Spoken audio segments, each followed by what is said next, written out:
Welcome to Friday's presentation of the book of 1 Thessalonians. Today we're in 1 Thessalonians, the second chapter, and we're going back to verse number 13 because I just ran out of time in our last talk together. So verse 13 of 1 Thessalonians, the second chapter says, "For this reason we also constantly thank God that when you received the word of God, which you heard from us, you accepted it not as the word of men, but for what it really is, the word of God, which also performs its work in you who believe." There's two words that I want us to pay attention to here. First of all, the Apostle Paul says, "For this reason we constantly thank God." And we need to understand that Paul is constantly giving thanks to God for what he's doing in the church at Thessalonica. But then the Apostle Paul says, when you receive the word of God. Now, we need to understand that these words here, receive the word of God and accept the word of God, are two different Greek words. And they're very important because they're actually show a progression, okay? They receive the word of God. You know, a person's lifestyle and purpose will either hinder or help a person from receiving the word of God.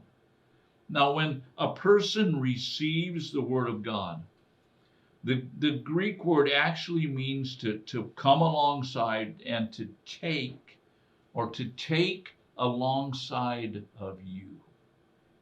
You see, the first thing that a person needs to do when they hear the gospel is they need to take it and they need to bring it alongside of them. They need to say, I accept what I'm hearing. I receive what I'm hearing. I receive the word of God. Now, culturally, people have problems receiving the word of God. You know why? One of the biggest reasons why people don't receive the word of God is because of hypocrisy of a believer. They say, well, I don't believe that's real. You know, I remember witnessing to a man on the streets and telling him about Jesus. And he looked right at me and he says, you know what? He says, I see these Christians and the way they're living. He says, I don't want anything to do with that. It's not real. Well, you know what? I wasn't able to lead that man to the Lord. Why? Because that man would not receive the word of God. He wouldn't pull it into himself. He wouldn't let the word of God come close to him.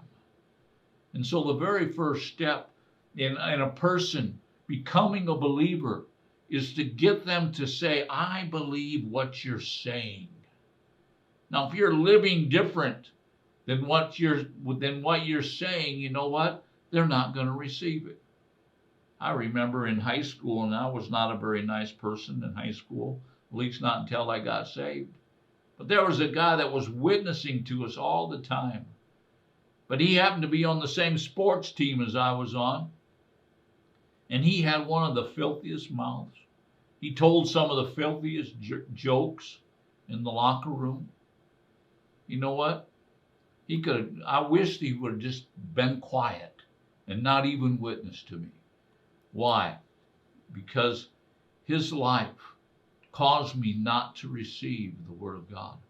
Sometimes fear causes people not to receive the word of God. So the very first step is to receive it, to say, you know what, I'm taking it in. I'm bringing it close to me. Like this Greek word means, I'm bringing it in alongside of me. And so Paul says, I thank God because you received the word of God. Now, it wasn't his word, it was the word of God. And then he goes on in verse number 13, which you heard from us. And then he says, and you accepted it not as the word of men. You didn't accept it as my word. Now, this word accepted It means to accept it as something that is true. You know what? A person needs to receive, he needs to draw the Word of God towards himself. And then he needs to take a look at that Word and say, that is the truth. That's how a person becomes a believer. And that's how our lives are changed as a believer when we take the Word of God, and hopefully you're taking the Word of God on a daily basis, but you're taking it and you're drawing it to yourself, and then you're saying, that Word is true. I'm applying it to my life. That's the truth. It's not a word of man. It's not what the Apostle Paul says.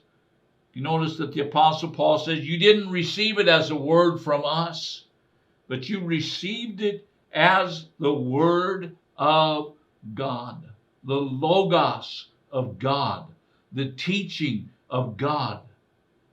And so the two things that the Apostle Paul is talking about, first of all, you draw the Word of God to you, but then second of all, you say, this is truth. I am basing and building my life upon this by faith.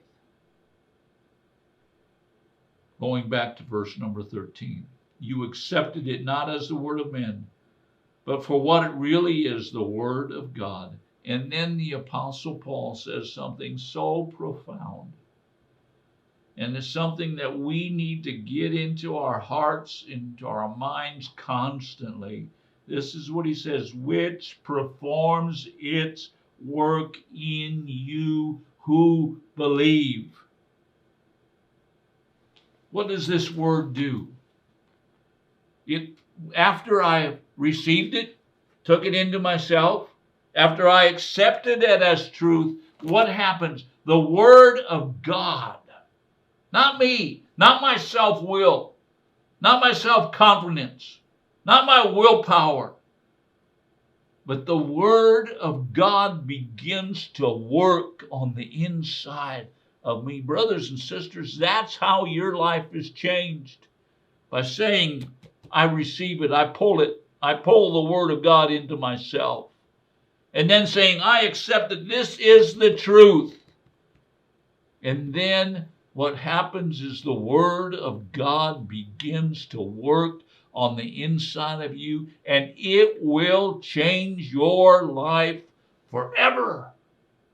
One word from God will change your life forever. This Bible is not a dead book. It's living.